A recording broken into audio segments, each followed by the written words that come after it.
तो नमस्कार भाई लोग, काल बाम आपके भाई मोनू सिंह। तो भाई निशा उपाध्याय जी का भाई गजब का झगड़ा, ये तो झगड़ा हमने ऐसा देखा ही नहीं था आज तक। आप पहले ये वीडियो देखिए।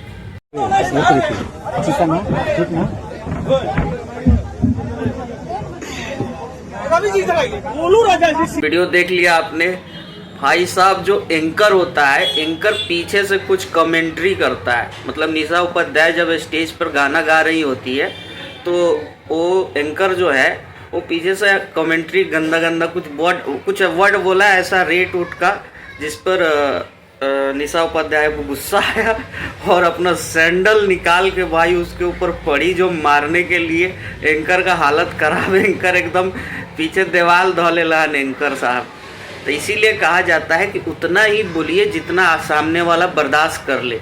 ये एंकर लोगों का बदतमीजी इतना बढ़ जाता है स्टेज के ऊपर कि गायक अपना गाना गाते रहता है, ये लोग पीछे से अपना जियो ये वो मतलब कमेंट्री करते रहते हैं।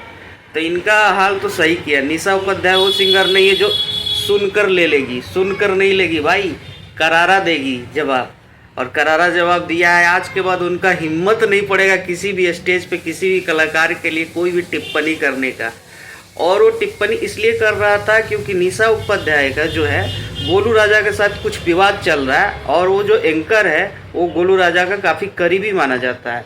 तो इसीलिए ये जो कमेंट्री कर रहा था पीछे से, वो गोलू राजा के सपोर्ट के लिए कर रहा था। और निशा उपाध्याय ये बात जानती थी कि ये गोलू राजा के बहुत करीबी है और इसीलिए ये बात बोल रहा है। तो निशा उपाध्याय ने बढ़िया से उसको बढ़िया से इलाज किया। ऐसा इलाज होना ज़रूरी है, इन लोगों का भी मन बहुत बढ़ गया है।